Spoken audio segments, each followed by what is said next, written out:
मसीह यसू के जिंदा जलाली और बाबरकत नाम में मेरी तरफ से आप सबको सलाम। मेरा नाम मुस्कान विशाल है। मैं सॉलिड रॉक बाइबल कॉलेज की स्टूडेंट हूँ। मैं खुदावन की नहायत शुक्रगुजार हूँ कि जिसने मेरी ज़िंदगी में ये मौका अता किया कि मैं आप सबके साथ मिलकर खुदावन के कलाम में से चंद बातें शेयर कर सकूँ। आइए मेरे साथ देखें रसूलों के अमाल उसका पहला बाब और उसकी 14 आयत।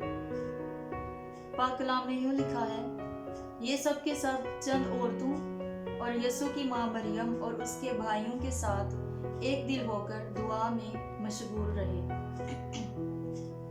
खुदावन का पाक कलाम पढ़ा और सुना जाना हमारे लिए बाइस बरकत हो।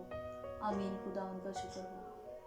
अगर हम इमाल की किताब पढ़ें तो हमें दो बातें नजर आती हैं, इत्तेफाक और इत्तेहाद। आज हम सीखेंगे इत्तेफाक और इत्तेहाद के बारे में। जैसा कि हमने पाक कलाम में पढ़ा कि वो एक दिल होकर दुआ कर रहे थे, लेकिन क्या आज के मसीहियों में इत्तेफाक और इत्तेहाद है?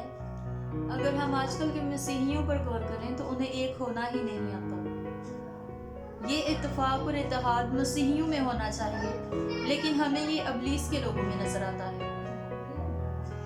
आजकल एक मसीही दूसरे मसीही के बारे में बातें करता है, एक पास्टर दूसरे पास्टर के बारे में बातें करते हैं कि मैं इससे अच्छा हूं, वो अच्छा नहीं है।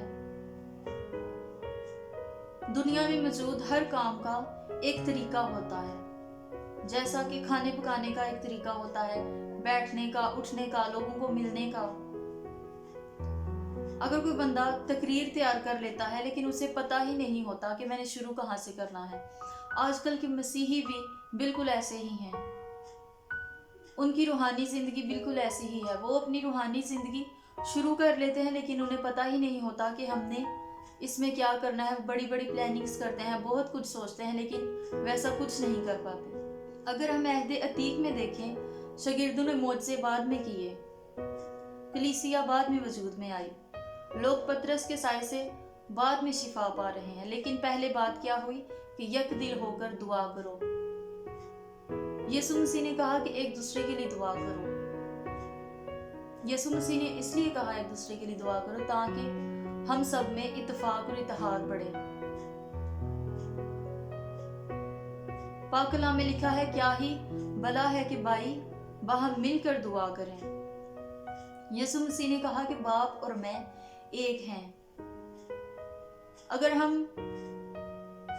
बाप और मसीह एक नहीं होंगे कि हमारी जिंदगी में खुदा काम नहीं करेगा। जैसा कि हम पुराने अहदनामे में देखें, आगे समुंदर ठठा मार रहा है, पीछे इस्राएली लोग हैं और आगे एक बहुत बड़ी यरू की दीवार है।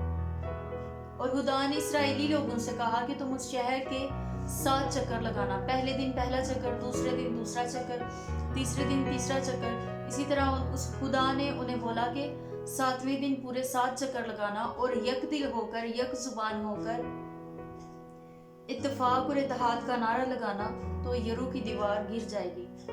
और पाक कलाम में लिखा है कि उन्होंने ऐसा ही किया और यरू की दीवार गिर गई।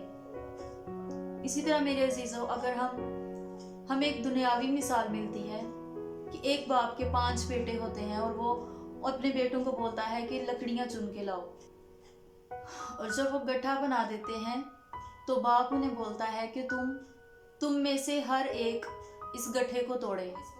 लेकिन जब सब भाई उस गड्ढे को तोड़ते हैं तो वो तोड़ नहीं पाते, लकड़ियां नहीं टूटती। लेकिन जब वो उसे खोल देते हैं, जब वो रस्सी खोल देते हैं और लकड़ियां अलग अलग हो जाती हैं, वो फिर बोलता है कि इनको अलग अलग करके तोड़ो, तो फिर वो सारी लकड़ियां टूट जाती हैं।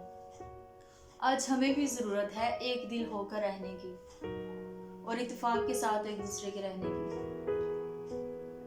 हम बड़े बड़े मुआजिज़ात देखना चाहते हैं, बड़े बड़े काम देखना चाहते हैं, करना चाहते हैं, लेकिन एक होना नहीं चाहते। जब तक हम एक नहीं होंगे, खुदा अपना काम नहीं करेगा। आज हमें भी एक दिल, एक जुबान होकर खुदा के साथ चलने की जरूरत है, फिर खुदा हमारी जिंदगी में काम करेगा। खुदावंद आपको इस कलाम के वसीला से बरकत